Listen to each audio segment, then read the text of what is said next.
Gold trusted gold buyers. మీరు తాకట్టు పెట్టిన బంగారాన్ని విడిపించి ఈ రోజు ఉన్న మార్కెట్ ధరకు కొనబడను. నీ గురించి ఒక 3 words లో డిస్క్రైబ్ చేసుకుంటే ఏం చేసుకుంటాం? Independent, strong, beautiful.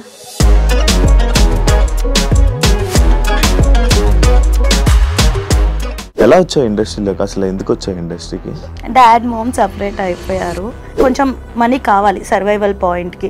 చాలా ఎంగేజ్లో రెస్పాన్సిబిలిటీ తీసుకోవాల్సి వచ్చింది. చాలా అంటే చాలా జాబ్స్ చేశాను. లిటరల్లీ నేను హోమ్ ట్యూషన్స్ చెప్పేదాన్ని, మెహందీస్ పెట్టేదాన్ని. మమ్మీ డాడీ సపరేట్ అయిపోయాక నువ్వు ఇండస్ట్రీకి? When I was 16 they got separated. It's been 10 years. Serials ఎందుకు ఆపేసావు? అసలు నేను సీరియల్స్ చేద్దామని రాలేదు, నేను మూవీస్ చేద్దామని కూడా రాలేదు. నాకు ఫస్ట్ నుంచి ఈ జబర్దస్త్ వైపు, ఈటీవీ వైపు ఎప్పుడు తిరిగావు? ఆది గారు బిఫోర్ తెలుసు అనమాట. నేను హోస్టింగ్ చేసేటప్పుడు ఓపెనింగ్స్కి వాటికి వీళ్ళ టీమ్స్ వచ్చేవాళ్ళు. అప్పట్లో అడిగేవాళ్ళు చేస్తావా అంటే ఆహా చేయను అనేదాన్ని అనమాట. కంటెస్టెంట్కి రావాల్సిన పేరు నాకు వచ్చేసింది. కంటెస్టెంట్గా చేస్తే యాంకరింగ్ ఎలా ఇస్తారు. ఇప్పుడు రిలేషన్లో లేవా? ఎప్పుడు లేనా అంటే ఉన్నాను. ఎందుకు బ్రేకప్? అటు సైడ్ నుంచే వద్దనుకుంటా. రిజర్వ్ లేని వాళ్ళు వచ్చారనమాట. లవ్ అనేది అది చాలా ప్రీషియస్, చాలా వాల్యుబుల్. అంత ప్రీషియస్ థింగ్, అంత వాల్యుబుల్ థింగ్ రిజర్వ్ లేని వాళ్ళు లైఫ్లోకి వస్తే అది ఉండదు. ఇప్పుడు అదే జరిగింది. ఇండస్ట్రీలో ఎప్పుడైనా ఎలాంటివైనా ఫేస్ చేసావా? కమిట్మెంట్ లాంటివి అలాంటివి ఏమన్నా నీకు ఇబ్బందులు ఎదురయ్యా? నరేషన్ వినేదాన్ని. ఇంటికి వచ్చాక కాల్స్ వచ్చాయి అనమాట. అగ్రిమెంట్కి ముందు నువ్వంటే క్రష్ అంట, ఇంట్రెస్ట్ ఉందంట, లైక్ ప్రొడ్యూసర్ కానీ డైరెక్టర్ కానీ అలా కొన్ని కాల్స్ వచ్చాయి. కేబీకేజీ కెరాక్ బాయ్స్ కిలాడి గర్ల్స్ ఎందుకు ఎలిమినేట్ అయిపోయావు? రీజన్ ఏంటి? అంటే నాకు బాధేసింది. అగ్రిమెంట్లో అదేం మెన్షన్ చేయలేదు, ఇలా ఉంటుంది, ఎలిమినేషన్స్ ఉంటాయి, ఇవేం మెన్షన్ చేయలేదు. ప్రేరణను తీసుకొచ్చి రీప్లేస్ చేశారు. అర్థం కాలేదు నాకు. ఏవో ఉంటాయా షోస్లో, ఉంటాయా రాజకీయాలు అలా? ఏమో తెలీదు. అంటే ఉంటాయా అంటే జబర్దస్త్ కానీ అండ్ శ్రీదేవి డ్రామా కంపెనీలో కొన్ని రాజకీయాల వల్ల, కొంతమంది వల్ల నువ్వు మళ్ళీ నీకు కొన్ని ఆఫర్లు దూరం అయ్యాయనంటే. మూవీ షూట్ ఉన్న రోజు కూడా నాకు జబర్దస్త్ కానీ శ్రీదేవి కానీ పిలుచుంటే నేను వాళ్ళకి మేనేజ్ చేసుకుని ఇటు వెళ్ళేదాన్ని. అంత ఇంపార్టెన్స్ ఇచ్చేదాన్ని. సో అంత ఇంపార్టెన్స్ ఇచ్చే అమ్మాయిని తీసేస్తారా అంటే అది వాళ్ళే. ఫ్రెండ్స్తో బాగా ఎన్నిపట్లు నమ్మి మోసపోవడాలు బాగా జరిగాయి. చాలా ఇష్టం ఫ్రెండ్స్ అంటే. వాళ్ళ కోసం ఏదన్నా చేసేయాలి వన్స్ నా అనుకుంటే ఇంకా నా ప్రాణం ఇచ్చేస్తారు అనమాట.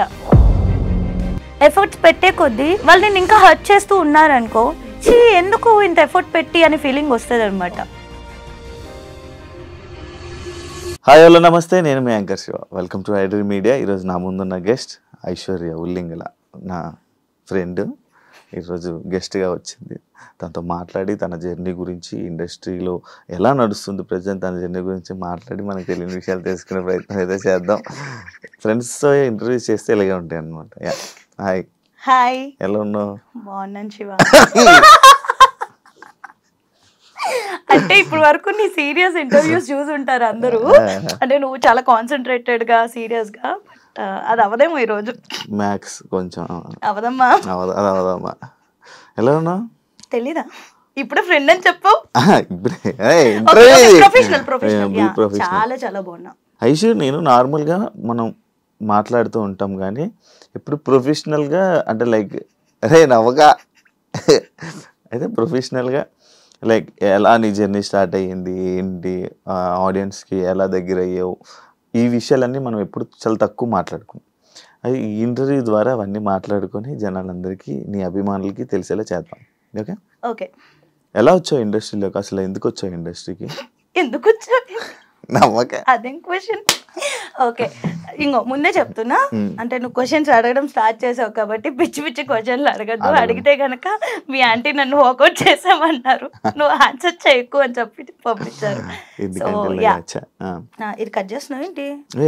ఎందుకంటే ఇలా అని చెప్తున్నాను. మీ ఆంటీ కదా, మీరు ఆంటీ తర్వాత చెప్పా, నేను చెప్పా.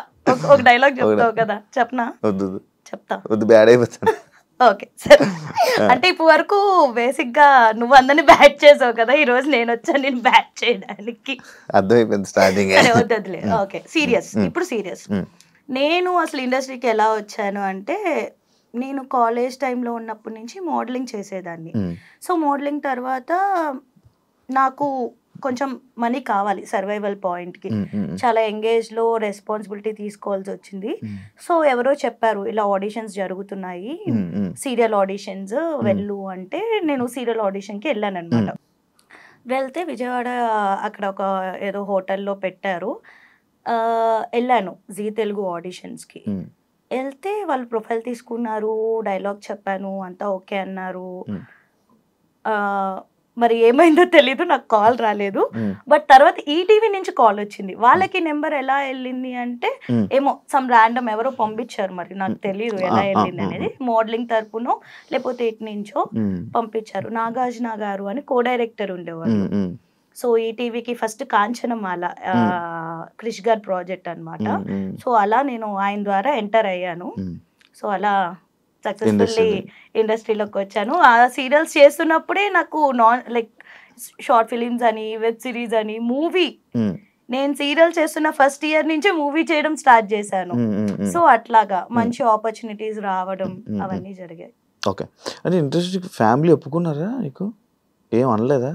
ఏమనలేదా అంటే లైక్ చాలా అంటే ఇండస్ట్రీకి వచ్చే ముందు చాలా మంది చాలా చెప్తారు కదా, అలాగే భయపడ్డాము కానీ బట్ ఒక స్ట్రాంగ్ స్టెప్ తీసుకోవాలి. మనం ఏదన్నా మనం కదా, మనం కరెక్ట్ గా ఉంటే ఎవడో ఏం చేయలేడు అనే ఇదిలో నేను ఒక డేర్ స్టెప్ తీసుకుని, అప్పటి వరకు పక్కనే స్కూల్, పక్క సందులో స్కూల్, పక్క సందులో కాలేజ్ అట్లా వెళ్ళేదాన్ని, నాకేం తెలీదు. అలాంటిది అలా ఫస్ట్ టైం నేను మమ్మీ కలిసి హైదరాబాద్ వచ్చాము. ఫ్యామిలీ ఒప్పుకుంటది అంటే my mom is interested only, అంటే నువ్వేం చేసినా ది బెస్ట్ ఇస్తావు, నువ్వు చెయ్యి, నీ వెనకాల నేను సపోర్ట్ చేస్తాను. మమ్మీ ఎప్పుడు సపోర్టివ్. డాడ్ మామ్ సపరేట్ అయిపోయారు. సో ఆ టైంలో నేను చెప్పా కదా, నాకు మనీ, నా సర్వైవల్ పాయింట్ కావాలి. నాకు నేను కాలేజ్ చదువుకుంటున్నాను, నా కాలేజ్ ఫీజు కట్టుకోవాలి, మా తమ్ముడు కాలేజ్ ఫీజు కట్టాలి. సో నాకెవరు లేరు వెనకాల కట్టేవాళ్ళు. చాలా అంటే చాలా జాబ్ చేశాను లిటరల్లీ. నేను హోమ్ ట్యూషన్స్ చెప్పేదాన్ని, మెహందీస్ పెట్టేదాన్ని, ఈవెంట్స్ చేసేదాన్ని, హోస్టింగ్ చేసేదాన్ని, ఈవెంట్స్ ఆర్గనైజ్ చేసేదాన్ని, అలా ఎవ్రీ స్టెప్, ఏరోబిక్స్ చెప్పేదాన్ని అందరి ఇంటికి వెళ్ళి. అలా అలా మమ్మీ డాడీ సపరేట్ అయిపోయాక నువ్వు ఇండస్ట్రీకి? when I was 16 they got separated. It's been 10 years. ఇప్పుడు ఓన్లీ మమ్మీతోనే ఉంటున్నావు? మమ్మీ, నేను, తమ్ముడు. మమ్మీ, నువ్వు, హ్యాపీ ఫ్యామిలీ, స్వీట్ ఫ్యామిలీ. ఎప్పుడు మీ స్టోరీస్ కూడా ఎప్పుడు మమ్మీ తమ్ముడు, మమ్మీ తమ్ముడు. మా తమ్ముడు ఎక్కువ ఇష్టమా, అమ్మ ఎక్కువ ఇష్టమా?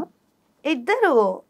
ఎక్కువ తమ్ముడు పెడతావు? మమ్మీ ఎక్కువ ఇష్టం. మమ్మీ రీపోస్ట్ చేయదు కదా, తమ్ముడు అయితే రీపోస్ట్ చేస్తాడు. ఇదే అంటే మా మమ్మీ చూస్తది పాపం, తనకి తెలిసినా సరే అంటే అలా ఏం తెలీదు ఇలా మెయింటైన్ చేయాలి అదంతా. ఊరికే మా మమ్మీ యూట్యూబ్ చూసుకుంటది, టీవీ చూసుకుంటది. కానీ సీరియల్స్ ఎందుకు ఆపేసావు? సీరియల్స్ ఎందుకు ఆపేసాను అంటే అసలు నేను సీరియల్స్ చేద్దామని రాలేదు, నేను మూవీస్ చేద్దామని కూడా రాలేదు. నాకు ఫస్ట్ నుంచి యాంకరింగ్ చేయాలంటే చాలా ఇంట్రెస్ట్ ఉండేది.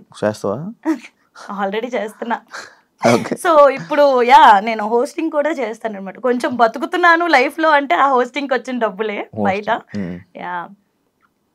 సో అట్లా హోస్టింగ్ సీరియల్స్ అంటే లైక్ నార్మల్ గా అంటే మానేయాలని ఏం లేదు. ఇప్పుడు నేను జెమినీకి ఒక సీరియల్ చేసా, భాగ్యరేఖ అని, హీరోయిన్ గా చేసా. ఈటీవీ కాంచనమాల ఫస్ట్ ది, సెకండ్ హీరోయిన్, అప్పట్లోనే సెకండ్ హీరోయిన్ గా చేసా. అండ్ మా టీవీ చిట్టి తల్లి చేసా, Zee Telugu Ram second Seetha, 4 channels cover అయిపోయినాయి. సో ఇది కాదు, ఇంకొక స్టెప్ ఎదగాలి. సో ఈలోపు మూవీస్ రిలీజ్ అవ్వడం, అందరూ మూవీ ఆఫర్స్ రావడం, వెబ్ సిరీస్ రావడం. సో 2 డేట్స్ మేనేజ్ చేయడం కష్టంగా ఉండేది. మేబీ నాకు మళ్ళీ వెళ్ళాలనిపిస్తే సీరియల్స్ కి వెళ్తావా? అట్లా ఏం లేదు, ఇప్పటికీ చేస్తారు నిజంగా. పాపం మరి ఎందుకు చెయ్యో? చాలా మంది ఆ సీరియల్ ఆఫర్ కూడా లేక ఇబ్బంది పడతారు కదా. నాకు వస్తున్నాయి కదా మూవీస్, వెబ్ సిరీస్ చేసుకుంటున్నా కదా, ఏదో చిన్న చిన్న సినిమాల్లో హీరోయిన్ గా చేసుకుంటున్నాలే. కొంచెం బిజీ ఉండే. అంటే ఇప్పుడు సపోజ్ నేను సీరియల్ ఒప్పుకున్నాను 1 and 3, 2 and 4 అలా వీక్స్ బ్లాక్ అయిపోద్ది. ఆ వీక్స్ లో నాకు ఏమైనా వచ్చినా నేను బయట హోస్టింగ్, ఇప్పుడు నేను యూఎస్ వెళ్ళి హోస్టింగ్ చేస్తా తెలుగు కమ్యూనిటీస్ కి, దుబాయ్ వెళ్ళి హోస్టింగ్ చేస్తా, లేకపోతే ఇక్కడే మన సరౌండింగ్స్ లోని, ఇండియాలోనే చాలా స్టేట్స్ లో. ఎక్కడికన్నా ఎక్కువ దుబాయ్ లోనే యూఎస్ లో తిరుగుతావు కదా. మన తెలుగు కమ్యూనిటీస్ ఎక్కువ ఉన్నాయి అక్కడ, వాళ్ళు నా హోస్టింగ్ ఇష్టం, మరి నేను ఏం చేయను, వెళ్ళాల్సి వస్తుంది అలా. దాటి వెళ్ళలేదు ఎప్పుడు. నువ్వు ఈ జబర్దస్త్ వైపు, ఈటీవీ వైపు ఎప్పుడు తిరిగావు? ఈ జబర్దస్త్, శ్రీదేవి డ్రామా కంపెనీ. అసలు చెప్పాలి అంటే ఆది గారు బిఫోర్ తెలుసు అనమాట. నేను హోస్టింగ్ చేసేటప్పుడు ఓపెనింగ్స్ కి వాటికి వీళ్ళ టీమ్స్ వచ్చేవాళ్ళు. అప్పట్లో అడిగేవాళ్ళు చేస్తావా అంటే ఆహా చేయను అనేదాన్ని అనమాట. మనకి యాక్టింగ్ ఇవన్నీ అసలు వచ్చిద్దా అనే ఫీలింగ్ లో ఉండేదాన్ని నేను. కాకపోతే చిన్నప్పటి నుంచి ఏంటి అంటే ఒకటి ఏదన్నా అడుగు అంటే దానిలో వేల్లో కాలో పెట్టాను అంటే దానిలో టాప్ ఉండాలనే ఉంటాను, అట్లనే కష్టపడతా, హార్డ్ వర్క్ చేస్తా. సో అట్లా ఆది గారు ముందు అప్రోచ్ అయ్యే లేదు అని చెప్పాను. తర్వాత ఇండస్ట్రీకి వచ్చాక నేను సీరియల్స్ చేసినప్పుడు ఆది గారు అడిగారు జబర్దస్త్ చేయొచ్చు కదా, చేస్తాను అన్న. సో అలా ఆది గారితో కంటిన్యూ అయ్యాను. రాఘవ్ గారు అండ్ జబర్దస్త్ శ్రీదేవి సైమల్టేనియస్ గా చేసేదాన్ని. సో నిజం చెప్పాలి అంటే వాటి వల్లే నాకు మంచి పేరు కూడా వచ్చింది. బయట ఎవరు ఐశ్వర్య ఉల్లింగల అన్నారు, జబర్దస్త్ ఐశ్వర్య జబర్దస్త్ ఐశ్వర్య. మరి ఎన్ని సినిమాలు ఇవన్నీ చేసావు కదా, కానీ దాని వల్ల పేరు వచ్చింది. హ్యాపీయా మరి నీకు అది? I'm happy. ఎంత ఇచ్చేవాళ్ళు నీకు జబర్దస్త్ లో? చెప్పు. అలాంటి చెప్పకూడదు, మామూలుగా అలాంటి చెప్పకూడదు. వచ్చేవా పేమెంట్? Okay okay. శ్రీదేవికి బాగానే చేసేవాళ్ళు, పర్ఫార్మెన్స్ అన్ని ఉండేవి. జబర్దస్త్ కూడా లైక్ ఓకే అంటే అందరూ జనాలు 1000 లక్షలు వచ్చేస్తాయని ఎక్స్పెక్ట్ చేస్తాం, కానీ 1000 వస్తాయి కానీ మరి లీడర్స్ కి వచ్చేంత మాకు రావు. లైక్ టీమ్ లీడర్స్ కి ఏవైతే వస్తాయో అంత రాదు. బట్ నీ ప్రొఫైల్ బట్టి వస్తాయి. ఇప్పుడు నా ప్రొఫైల్ కి నాకు ఎక్కువే ఇస్తారు. స్టార్టింగ్ ఇప్పుడు నువ్వు ఇప్పుడే వెళ్ళావంటే నీ ప్రొఫైల్ కి ఒకలాగా ఇస్తారు పేమెంట్, డిపెండ్స్ అంతే. అలాగా ఇప్పుడు మళ్ళీ చేయడం ఆపేసావా? ఇప్పుడు కొంచెం షోస్ కంటెస్టెంట్, ఎందుకంటే నేను ఫస్ట్ నుంచి యాంకరింగ్ చేయాలనుకుంటే, సో కంటెస్టెంట్ గా చేస్తే కంటెస్టెంట్ కి రావాల్సిన పేరు నాకు వచ్చేసింది. సో ఇంకా అట్లానే అయిపోతుంది కదా, అట్లా కాదు, కొంచెం మారాలి. కంటెస్టెంట్ గా చేస్తే యాంకరింగ్ ఎలా ఇస్తారు, అందుకే ఒక 1 year గ్యాప్ తీసుకున్నాను. బట్ ఎప్పుడు మళ్ళీ వదల్లా, ఎప్పుడు కాల్ చేస్తారు, చేస్తారా ఈ షో ఉంది ఆ షో ఉంది అని. ముద్దు పెట్ట చెప్పచ్చు. లైక్ మల్లెమాలని ఎక్కడైనా సరే ఎప్పుడు ఎవరు వదులుకోరు నన్ను, కాల్స్ వస్తూనే ఉంటాయి. సీరియల్స్ గానీ సిరీస్ గానీ మూవీస్ గానీ ఏవో పేమెంట్స్ కుదరక చేసుకోం గానీ వస్తాయి. Oh super, congratulations first. Thank you. ఇల్లు కొనుక్కున్నందుకు థ్యాంక్ యూ. ఎంత పడింది? థ్యాంక్ యూ వచ్చి బాగా చూసినందుకు, ప్రో ప్రెజెంట్ వచ్చినందుకు. I know things happen. Yeah. ఎంత పడింది ఇల్లు? ఎందుకు మజా చెప్ప అందరికి ఎంత పడుతుందో నాకు అంతే పడింది అబ్బా. 3 కోట్లు 4 కోట్లు చెప్పి ఇంకా 10 కోట్లు ఇల్లు కొన్నాను, ఒక 5 కోట్ల స్థలం కొను. బయట అదే చెప్పుకుంటున్నారు. అరే నేను తీసుకుని ఒక కమ్యూనిటీ, చిన్న కమ్యూనిటీలో 10 కోట్లు పెట్టి ఐషు ఇల్లు కొందని బయట మాట్లాడు, ఎట్లా కొంటా నేను? అండ్ 10 కోట్లు ఎక్కడ ఉంటది చిన్న కమ్యూనిటీస్ లో? 2 కోట్లు ఉండొచ్చు.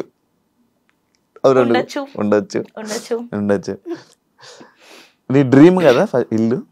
Mummy dream. అంటే ఏమున్నా లేకపోయినా సొంత ఇంట్లో ఉంటే ఎవడు క్వశ్చన్ చేయడు అనేది మమ్మీకి ఫస్ట్ నుంచి. అంటే చిన్నప్పటి నుంచి చాలా మంచిగా పెరుగు వచ్చింది. సడన్ గా నేను తీసుకొచ్చేసా మమ్మీ తమ్ముడిని బయటికి, లైక్ తను ఇంకా ఉండలేదు అని చెప్పగానే I was like okay mummy నేను చూసుకుంటా. ఆ ఏజ్ లో ఏం తెలియదు మనకి, చిన్న పిల్లలం, ఏం చేసి బతికిస్తా నేను, అది వచ్చేసాక తెలిసింది. My mom is a teacher, so తనకు వచ్చేది 8,000 పర్ మంత్. అప్పట్లో ఫీజులకి సరిపో, ఓన్లీ ఇంటి రెంట్కే సరిపోయేది. ఇంటి రెంట్ కూడా 8,500 విజయవాడలో. మా స్కూల్ పక్కనే కొంచెం, మా భవానీపురంలో అలాగే 8,000 అప్పట్లోని రెంట్ మాకు. నేటివ్ ఓన్ సొంత విజయవాడ. పుట్టింది పెరిగింది అంతా విజయవాడ. ఒకసారి నేను ఒక షోలో రిలేషన్దే చూసాను అన్నమాట. అది బాగా వైరల్ అయింది బేసిక్గా. సాయి లవ్, అదే ఈ లవ్ పెళ్లి అని చెప్పి అప్పుడు నాతో నేను మూవీ, నేను ఒక మూవీ చేశాను అనమాట, నాతో నేను అని చెప్పి. దానిలో మనోడే హీరో, తను హీరో, నేను హీరోయిన్. నేను సాయి కుమార్ గారు, రాజీవ్ కనకాల గారు, ఆదిత్య ఓం, ఇలా చాలా మంది ఉన్నారనమాట ప్యాడింగ్. సో ఆ రోజు ఎవరికి కుదరలేదు ఆ షోలో ప్రమోషన్స్ కి రావడానికి. నేను సాయి ఉన్నాం కాబట్టి మా ఇద్దరితో అది స్కిట్ లాగా ప్లాన్ చేశారు. బట్ ప్రోమో ఏం బట్ ప్రోమోలో ఏం చేశారు అంటే ఓన్లీ ఆ స్కిట్ కాకుండా ఏదైతే ఆ పార్ట్ మెయిన్ పార్ట్ ఉంటుందో ఆబ్వియస్లీ అయ్యే చేస్తారు కదా, ప్రోమోస్ లో అవే వస్తాయి. సో అట్లా ప్రోమో వేశారు. కానీ బాగా వైరల్ అయింది కదా, అడిగారా ఎవరైనా? చాలా చాలా మంది అనుకున్నారు మీరు రిలేషన్ నిజంగా రిలేషన్ అని అనుకున్నారు? పెళ్ళి అయిపోయింది అనుకో చాలా మంది అనుకున్నారు, బట్ అవ్వలేదు. ఇప్పుడు రిలేషన్ లో లేవా? ఏంటి ఇప్పుడు రిలేషన్ ఎవరితో సాయితున్నా? సాయితో కదా, నువ్వు ఎప్పుడు రిలేషన్ లో లేవా అంటున్నాను. ఎప్పుడు లేనా? ఏది రిలేషన్ ఉందా? ఉన్నాను. ఎందుకు బ్రేకప్ మరి? అటు సైడ్ నుంచే వద్దనుకుంటే. మరి నీకు నార్మల్ గా లవ్ అంటే నీకు ఒక ఐడియా ఇది ఉంటది కదా, ఇలా ఏం లవ్ చేయాలి ఏం లవ్ చేయకూడదని, అవేమి నీకు తెలీదా? అట్లా అట్లా తెలిస్తే మనం ఎట్లా ఎందుకుంటాం? ఏం చూసి ఎదుర్కొంటే ఇలా కూర్చొని ఏం లవ్ చేయాలంటే ఏం చేస్తావు, ఏం చూస్తావు నార్మల్ గా? ఏం చూస్తావేంటి? See for me like love అనేది అది చాలా ప్రీషియస్, చాలా వాల్యుబుల్. లవ్ అనేది వేస్ట్ ఇట్లా మాట్లాడను, చాలా వాల్యుబుల్. కాకపోతే అంత ప్రీషియస్ థింగ్, అంత వాల్యుబుల్ థింగ్ డిజర్వ్ లేని వాళ్ళు లైఫ్ లోకి వస్తే అది ఉండదు.